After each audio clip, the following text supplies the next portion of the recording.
আমার রব নিজে বলেন যে আমি জমিনকে মেঝে বানিয়েছি আর তার উপরে 7টি মজবুত আকাশ স্থাপন করেছি।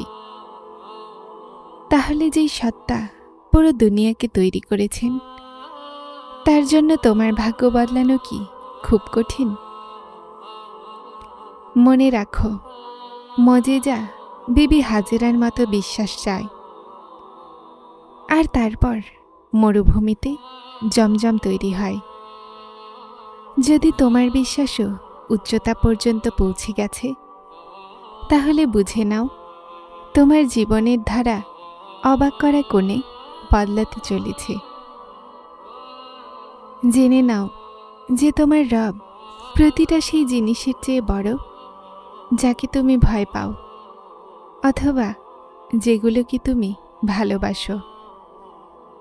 আর যদি তুমি এটা ভাবছ যে আল্লাহ জীবনে মজেজা কখন করেন, তাহলে শোনো, বাস্তবতা তো হলো এটা যে আল্লাহ তোমাকে পাওয়া আর না পাওয়ার মধ্যে রেখে এটা দেখতে চান যে কে দুনিয়ার তলবে গুম আর কে হতাশ হয়ে যায়, আর কে শুকরিয়া আদায়কারী থেকে মাকামে বন্দেগি পায়।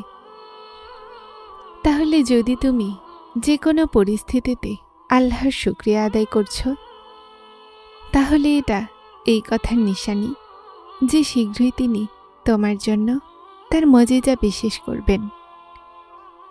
জানো, খোদা বন্দেগি হলো সেই বিশেষ সম্পদ যা না শুধু তোমার অসম্ভব দোয়ার কবুলিয়তের উসিলা হয়, বরং তোমার দিন আর দুনিয়াকেও গুছিয়ে দেয়।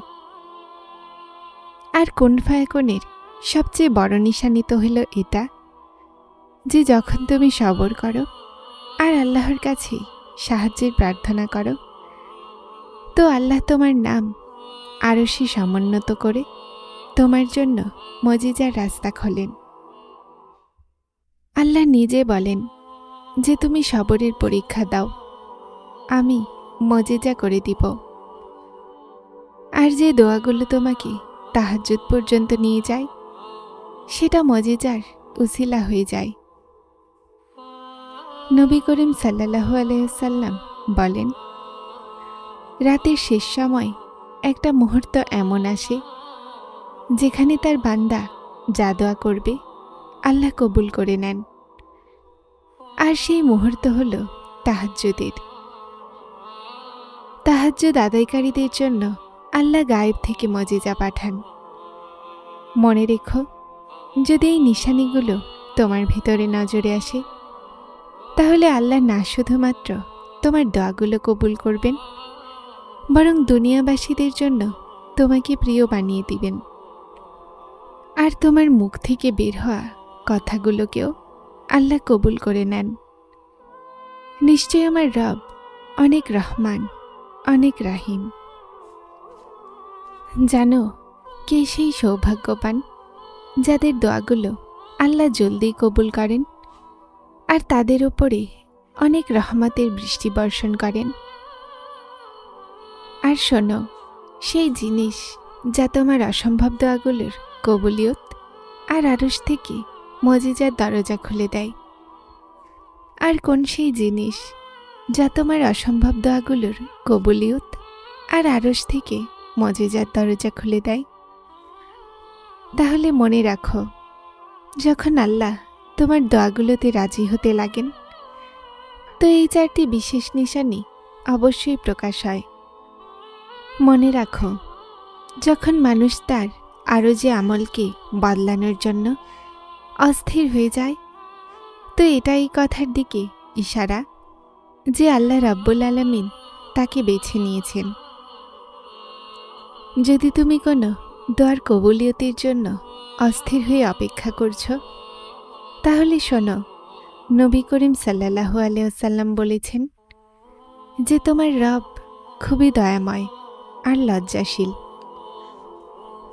আর তার এই কথায় লজ্জাবোধ হয় যে যখন তার বান্দা তার সামনে হাত পাতে আর তিনি তাকে খালি হাতে ফিরিয়ে দেন। মনে রাখো, যখন আল্লাহ তোমাকে কোনো মূল্যবান মতি দান করতে চান, তো তিনি তোমাকে সেটার তলাশে পাতালের গভীরতা পর্যন্ত নিয়ে যান।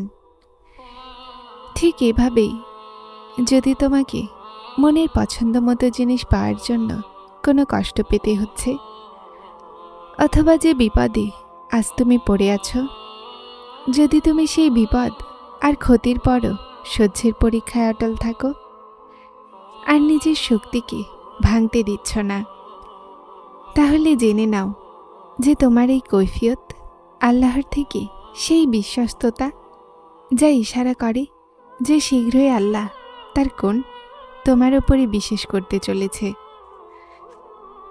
আল্লাহ তাআলা নিজে কোরআনে তোমাকে বলেন, মানুষ তাই পায় যা সে চেষ্টা করে, আর তার চেষ্টার ফল তাকে দেয়া হবে। আর যদি তুমি তোমার জীবনে মজিজার অপেক্ষায় আছো, তাহলে মনে রেখো আরও সেই ইলাহির সমস্ত বন্ধ দরজা তওবার চাবি দ্বারা খোলে।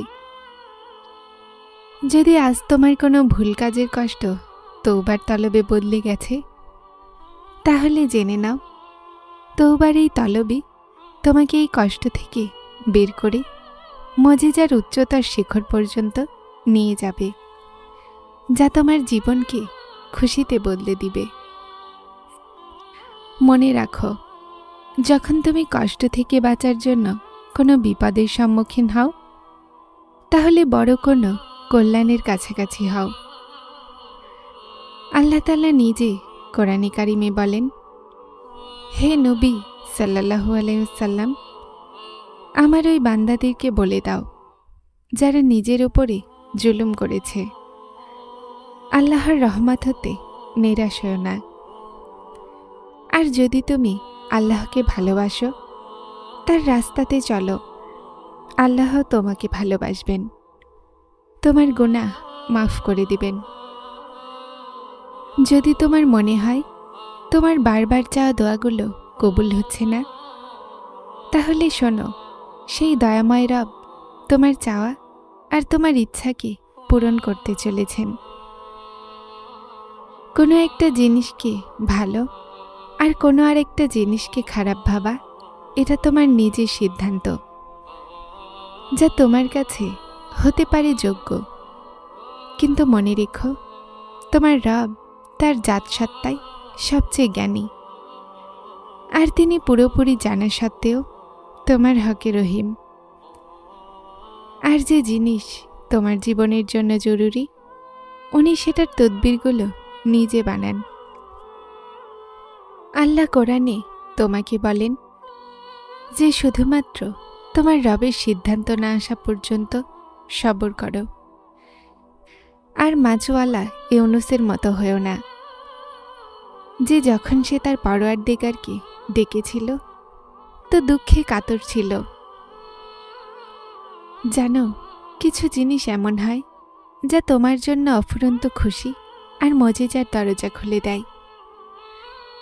তাহলে মনে রাখো যে যখন তোমার পছন্দ আর অপছন্দ আল্লাহর বলা বয়ান মোতাবেক হতে লাগে, আর তুমি তোমার নিজ চোখে তোমার আমলকে বড় ভাবার চেয়ে নিজের জীবনের উদ্দেশ্য আল্লাহর সন্তুষ্টি মোতাবেক বানাতে লাগো, তো সেই আরশের মালিক আছেন না, তিনি জামানাকে তোমার হাতে এনে দিয়ে তোমার এই অপেক্ষারত চোখগুলোকে মজিজা করে দেখান।